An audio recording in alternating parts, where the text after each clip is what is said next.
10 horas.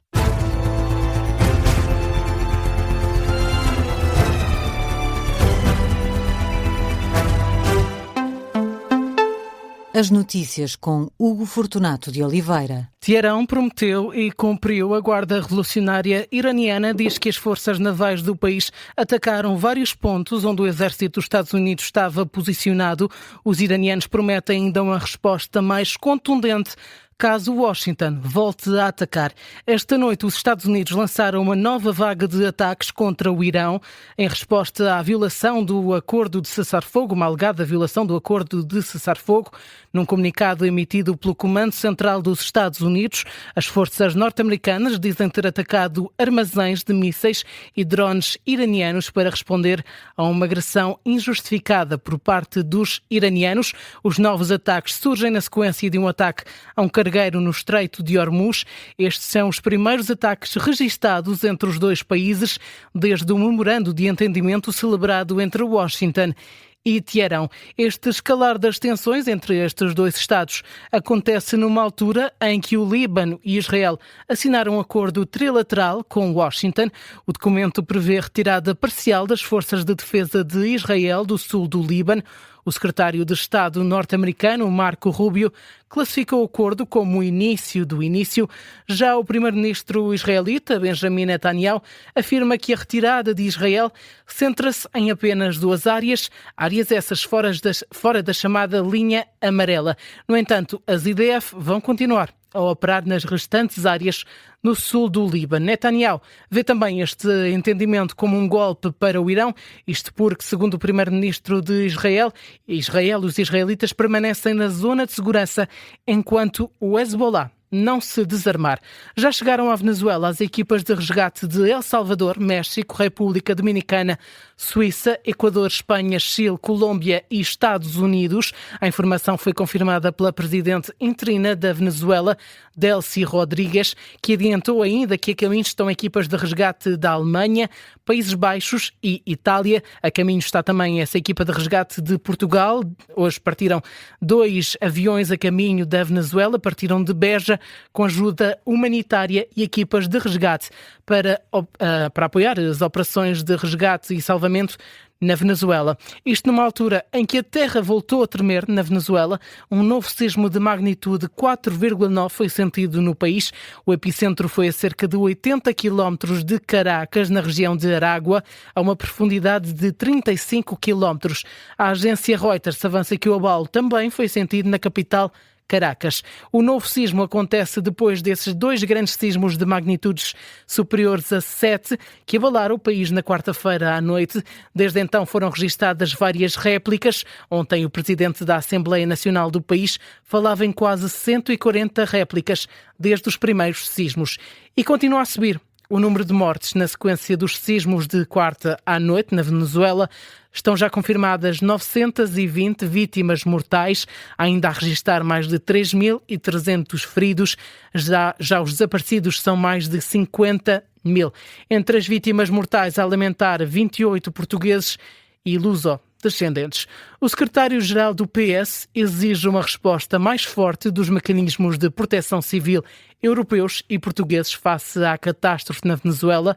José Luís Carneiro considera os apoios dados até agora insuficientes e apela ao primeiro-ministro português, Luís Montenegro, que lidere esses esforços. Eu queria, como líder do Partido Socialista Português, interpelar as consciências dos líderes europeus, particularmente de quem tem a responsabilidade de proteção civil no quadro da União Europeia, para que procurem mobilizar uma resposta coordenada do Mecanismo Europeu de Proteção Civil. E queria aqui, em Portugal, apelar ao Primeiro-Ministro para que ele próprio lidere esta operação, para que ele próprio coordene esta operação. Nesta entrevista à SIC Notícias, José Luís Carneiro falou também de temas da política nacional, mais concretamente sobre as posições defendidas pela Ministra do Trabalho, Maria do Rosário Palma Ramalho, que continua a insistir na reforma laboral, mesmo depois do chumbo. O líder socialista fala de uma provocação em várias frentes por parte da Ministra do Trabalho. Vi nas declarações da Ministra do Trabalho uma provocação não apenas aos responsáveis políticos máximos, entre os quais os próprios responsáveis máximos da AD, porque foram declarações ao arrepio e ao contrário daquilo que tinha sido afirmado pelo próprio líder parlamentar e daquilo que foi dito pelo próprio primeiro-ministro. Eu vi essas declarações como uma provocação aos parceiros sociais, como uma provocação àqueles que votaram contra na Assembleia da República e uma provocação aos trabalhadores. Uma entrevista de José Luís Carneiro à SIC Notícias. Cerca de 100 pessoas manifestaram-se hoje no Porto, estão contra a transferência da sala de consumo assistido para o bairro do Aleixo e, portanto, exigem à Câmara Municipal políticas inclusivas e a dispersão desta assistência pela cidade. A reportagem é do Miguel Pinheiro Correia. A sala de consumo assistido funciona desde 2022 no bairro da Pasteleira, mas o atual executivo da Câmara Municipal do Porto quer transferi-la para aumentar a capacidade de resposta. Ora, esta decisão não foi bem recebida pelos moradores da zona do antigo bairro, que criticam a falta de documentos para decidir ou para suportar esta transferência, como dá conta um dos líderes deste movimento. Estamos a pedir à Câmara, então, deem-nos a documentação que há, mas que suporte a transferência e que diga objetivamente que o Aleixo é o melhor local. Isso não existe. Portanto, a Câmara não nos deu. Portanto, se não deu, é porque não tem. E foi precisamente isso que nós pedimos ontem mas aos deputados. Foi que peçam à autarquia, mas os estudos públicos, que tornem públicos, mas os estudos. E até hoje não há. Alberto Baldaco, um dos primeiros a subscrever uma petição contra esta transferência da sala de consumo e que, entretanto, já reuniu mais de 1.600 assinaturas. Um dia depois de Alberto Baldaco ter sido recebido pelos deputados na Assembleia da República, o líder do movimento apresentou hoje um documento ao presidente da Junta de Freguesia. Que da parte da Junta de Freguesia nós vamos continuar a estar atentos ao que se passa, vamos pedir reforço policial, vamos querer aumento também da videovigilância, percebemos as preocupações que as pessoas têm, obviamente que tudo faremos para acionar os meios que são necessários para responder a estes novos desafios. Pedro Jorge Ribeiro, presidente da Junta de Freguesia de Lourdelo do Ouro, que deu esta transferência da sala como adquirida, apesar dos apelos em sentido contrário dos moradores da zona do Aleixo. A minha vida toda, desde que nasci até há 6 anos atrás, foi com droga e com este flagelo, com este impacto todo. Não é justo que esta zona outra vez seja massacrada com isso e com mais um cinto por noite. É completamente injusto. Ouvíamos a discussão de um morador com o presidente da Junta de Freguesia naquele que foi o único momento mais conturbado desta manifestação, que reuniu dezenas de pessoas contra a transferência da sala de consumo assistido para o Aleixo. Um trabalho do jornalista Miguel Pinheiro Correia, que esteve a acompanhar este protesto organizado pelo Movimento Cívico Porto Cidade Responsável. No Mundial, a seleção portuguesa tem amanhã a partida decisiva da fase de grupos do Campeonato do Mundo. Ruben Neves garante que o clima não vai ser um problema para a equipa das esquinas. O jogo frente à seleção da Colômbia marca a estreia de Portugal em partidas do Campeonato do Mundo com recintos abertos. A equipa colombiana já está habituada a este tipo de clima, mas Ruben Neves diz que Portugal não vai sofrer com as altas temperaturas de Miami. Temos muitos jogadores também, o meu caso, por exemplo, que jogo na Arábia Saudita, também já estou muito habituado a isso.